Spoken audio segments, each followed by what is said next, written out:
अस्सलाम वालेकुम नाज़रीन, मैं हूं आपका होस्ट नासिर तुर और आप देख रहे हैं मेरे YouTube channel today with Nasir तुर। दोस्तों, दो अहम तीन चीज़ें।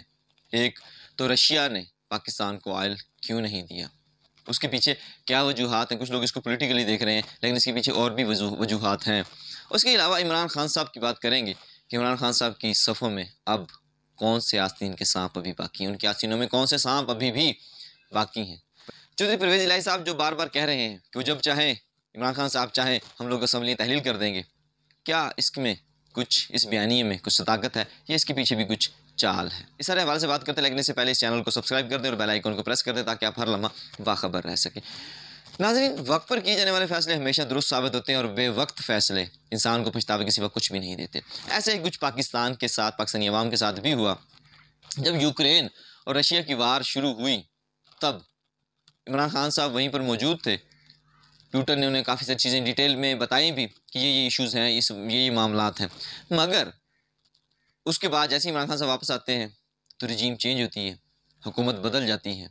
फिर उसके बाद नून लीग की हुकूमत आती है, वज़ीर आज़म शहबाज शरीफ साहब वज़ीर आज़म बनते हैं और उसके बाद मुफ्ता इस्माइल को वज़ीर ख़जाना लगाया जाता है। लेकिन वो रूस से तेल लेने की बात नहीं करते, हत्ता कि अमेरिका कई बार कह भी चुका था कि जो लो इनकम कंट्रीज़ हैं वो तेल ले सकते हैं, रूस से सस्ता तेल ले सकते हैं ताकि उनकी इकॉनमी बेहतर हो सके। लेकिन हम लोग शायद अभी, ये बात सच है कि शायद अब हम लोग अभी भी गुलाम हैं कि हम लोगों ने तेल लेने की बात नहीं की। हत्ता कि शंघाई कोऑपरेटिव ऑर्गेनाइजेशन में भी स्ट्रीम गैस पाइपलाइन पर रूसी सदर ने खुद कहा वज़ीर आज़म शहबाज शरीफ साहब से कि आप वो गैस पाइपलाइन शुरू करें, लेकिन हमारी तरफ से कोई रिस्पॉन्स नहीं दिया गया। लेकिन अब जब हमें लग रहा था कि जी रूस तो हमें बार बार कह रहा है कि आए तेल ले ले, आए हमसे आप क्रूड ऑयल ले लें, लेकिन जो है हमारे वज़ीर आज़म साहब के जहाज़ पर जिनको लाया गया था, इसहाक डार साहब, जिनको ये कहते हैं कि जी झारा पहलवान है, ये इकॉनमी को बस ऐसे आएंगे और ये डॉलर इनकी मर्ज़ी से जो है वो सेट होगा, ये डॉलर को ले आएंगे नीचे। लेकिन उन्होंने भी कह दिया कि डॉलर 200 से नीचे नहीं आ सकता।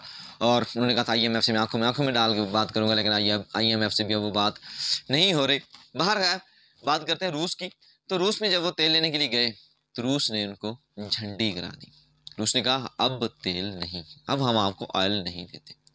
इसकी एक बेसिक वजह, कुछ तो ये पॉलिटिकली सारे लोग कह रहे हैं कि जी इमरान खान को वो पसंद करते हैं, इमरान खान को वो देना चाह रहे थे। देखें आप लोग, शायद मुमकिन है ऐसा भी हो कि क्योंकि उस वक्त इंडिया ने जो पॉलिसी अपनाई, इमरान खान साहब ने भी वही पॉलिसी अपनाई थी कि हम इससे बाहर हैं। बांग्लादेश ने भी यही पॉलिसी अपनाई कि नहीं हम इससे बाहर हैं, हमारा इससे कोई मतलब नहीं, हमें बस तेल देते, बात खत्म। रूस ने यूक्रेन पे हमला क्यों किया, हम इसकी जो है नफ़ी नहीं करते, हम रूस को बुरा नहीं कहते। जबकि उस वक्त के आर्मी चीफ कमर जवेद बाजवा साहब ने आकर ये कहा था कि हत्ता कि बॉस इमरान खान साहब थे, लेकिन उन्होंने आके कह दिया, कहते हैं हम इसकी जो है ना तरदीद करते हैं कि इन्होंने गलत किया है, हम इसको कंडेम करते हैं। लेकिन अब पूरा का पूरा यूरोप, पूरा का पूरा वेस्ट ये बात पीट रहा है कि Russia is using winter as a weapon. सर्दी है, सर्दी शुरू हो चुकी है। मैंने बात पहले कही कि टाइम, उस वक्त गर्मियाँ थी, सर्दी जा चुकी थी। रूस से कोई भी मुल्क इस तरह से तेल या वो फ्यूल लेने के लिए तैयार नहीं था। सब लोगों को लग रहा था कि हम कोई ना कोई इनसे 4 से 6 महीने में कोई ना कोई अल्टरनेट ढूंढ लेंगे, USA से ले लेंगे या किंगडम ऑफ सऊदी अरेबिया से कहेंगे कि अपनी कैपेसिटी को बढ़ाएं। और इस मामले पर किंगडम ऑफ सऊदी अरेबिया और अमेरिका के दरमियान चपकलिश भी हुई, लेकिन कोई भी सिलसिला ना बन सका। लेकिन अब जब विंटर है तो सारा का सारा यूरोप फ्रीज हुआ है। तो यूरोप अब मिन्नतें तरले करके रूस से तेल और खरीद रहा है, तो हमें सस्ते दामों क्यों तेल बेचेगा? क्योंकि यहाँ ये पाकिस्तान में होता है कि अपने सियासी फ़ायदों के लिए अवाम का बेड़ागर कर दिया जाए, लेकिन दूसरे ममालिक में ऐसा नहीं है। तो दूसरे ममालिक में अपनी अवाम का फ़ायदा सोचा जाता है कि हमारी अवाम का फ़ायदा कहाँ है। अब आज उनको, रूस को जो तेल वो इमरान खान साहब को 40% सस्ता देना चाह रहे थे, आज वो 30% सस्ता भी नहीं दे रहे, वो 20% सस्ता भी नहीं देने के लिए तैयार। क्यों?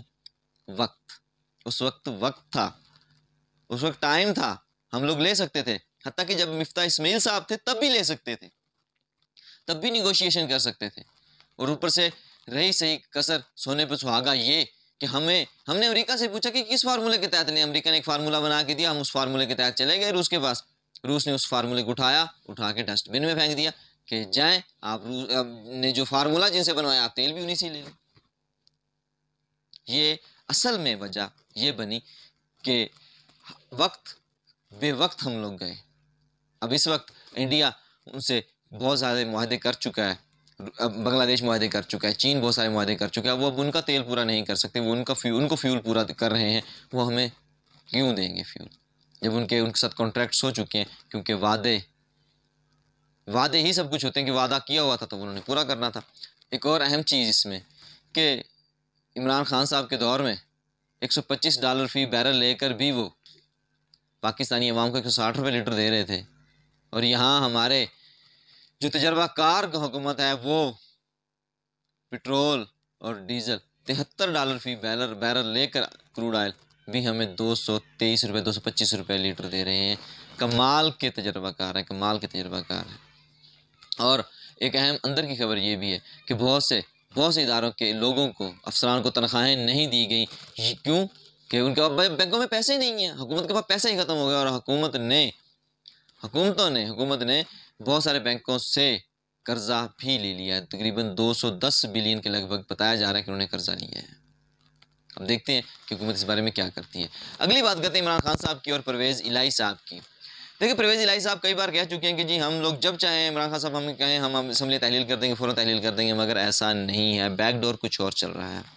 जिस तरह से फैसल वाडा ने प्रेस कॉन्फ्रेंस की थी कि इमरान खान साहब की सफ़ों में कुछ अभी भी काली भेड़ें हैं, और ये बात सच है कि इमरान खान साहब की सफ़ों में काली भेड़ें मौजूद हैं, जिसमें ये बात है कि जो चौधरी परवेज़ इलाही साहब हैं वो अभी ऐसा कोई स्टंट नहीं करेंगे कि वो ये इमरान खान साहब को छोड़ दें और उसके बाद वो हुकूमत में शामिल हो जाए। क्योंकि ये आप देख ही चुके हैं कि जिन लोगों ने पैसे लिए थे, जो लोग बिके थे, उनका हशर क्या हुआ था इलेक्शंस में, अवाम ने उनके साथ क्या किया था। तो इस तरह से वो ऐसा तो कुछ नहीं करेंगे, लेकिन वो डिले करना चाहेंगे, क्योंकि तकरीबन 10 करोड़ रुपए के वो पैकेजेस अपने हलकों पर खर्च करने के उसमें है कि वो अपने हलकों में ये तरक्याती काम करवाएं। क्योंकि होता ऐसे ही है कि हमारे जब भी इलेक्शन नज़दीक आता है तो वो पुरानी सड़कें, वो पुरानी नालियाँ जो 5-5, 6-6 साल से नहीं बनी होती, उनकी रिपेयरिंग शुरू हो जाती है, वो बनना शुरू हो जाती हैं, खजानों के मुँह खोल दिए जाते हैं कि हमें दोबारा से मैंडेट मिल जाए। और पाकिस्तानी अवाम भी गली नाली और इस पर सड़क पर वोट दे देती है इस तरह से। और दूसरा, परवेज़ इलाही साहब का किरदार है वो मशकूक होता है। पहली बात ये कि रावलपिंडी में जब इमरान खान साहब जलसा करने जा रहे थे तो रावलपिंडी का डीसी, डिप्टी कमिश्नर इजाज़त नहीं दे रहा था कि जी वहाँ जलसा करने, कभी कहते वहाँ कर लें, कभी कहते फैज़ाबाद कर लें, कभी कह रहे थे रहीमाबाद कर लें, कभी कहीं कर लें, कभी कहीं कर लें। अगर सीएम कहे, चीफ मिनिस्टर कहे डीसीओ को, तो डीसीओ की क्या हैसियत है, डीसीओ कैसे उसका हुक्म नहीं मानेगा? वो बॉस है, सीएम बॉस है। लेकिन वहाँ पर इमरान खान साहब को जलसा करने की इजाज़त नहीं मिल रही थी, जिससे परवेज़ इलाही का जो किरदार है वो मशकूक होता है। उसके अलावा एक अहम चीज़, पंजाब में हुकूमत इमरान खान साहब की है, चाहे अलाइज़ हैं वो उनके, लेकिन हुकूमत ज़्यादा जो MPs हैं वो इमरान खान साहब के, लेकिन वहाँ उनकी अपनी FIR दर्ज नहीं हो रही। ये चीज़ें काफ़ी हद तक मशकूक करती हैं परवेज़ इलाही साहब की पोजीशन को, कि वो इस वक्त जिस पोजीशन में है वो इमरान खान साहब के साथ कुछ ना कुछ दगाबाजी ज़रूर कर रहे हैं। और एक अहम शख्सियत पाकिस्तान तहरीक इंसाफ के वाइस चेयरमैन जनाब शाह महमूद कुरैशी साहब भी काफ़ी दिनों से नज़र नहीं आए। वो प्रेस कॉन्फ्रेंस में कहीं ना कहीं नज़र ज़रूर आए, लेकिन वो भी थोड़े खामोश हैं। शायद इमरान खान साहब अब इलेक्शन की जो तैयारियाँ कर रहे हैं उसमें उन्होंने कोशिश की है, वो कोशिश कर रहे हैं कि जो टिकट है वो वर्कर को मिले, उस शख्स को मिले जिसने वर्क किया है, इलेक्टिबल्स को ना मिले, पुराने लोगों को ना दिए जाएं। ये किसी हद तक रिस्क है, मगर ये अगर जिस तरह से इमरान खान साहब कर रहे हैं और ऐसा होता है वो इलेक्टिबल्स को देते हैं। क्योंकि अब पोजीशन ये है कि अगर किसी भी टैग लग जाने कि ये PTI का कैंडिडेट है, वो विन कर जाएगा। जो पोजीशन, जो सूरत हाल नज़र आ रही है, तो इलेक्टिबल्स को हटाकर वो लोग जो नए आएंगे वो इमरान खान साहब का साथ भी देंगे, इमरान खान साहब के साथ खड़े भी रहेंगे, और वो बिकेंगे भी नहीं।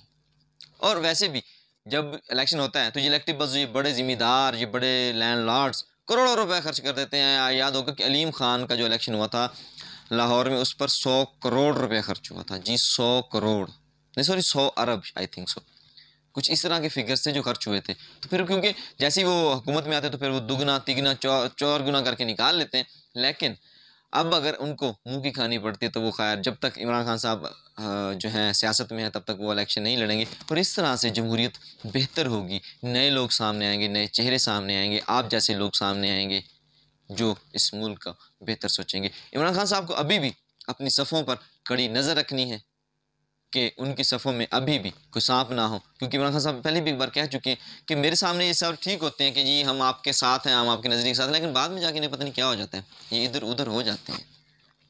तो इमरान खान साहब अपनी स्क्रूटनी जो है उन्होंने शुरू कर दी है अपने टिकट्स के लिए। तो देखते हैं कि इमरान खान साहब किन किन को टिकट्स देते हैं और ये जो उनकी सफ़ों में काली भेड़ें हैं इनको वो किस तरह से काउंटर करते हैं, किस तरह से पकड़ते हैं। मिलते हैं इंशाल्लाह नेक्स्ट वीडियो में, तब तक के लिए इजाज़त दीजिए। अल्लाह आपका और इस मुल्क पाकिस्तान का हामी नासिर हो। अपना और अपने प्यारों का ख्याल रखिएगा। अल्लाह निगहबान।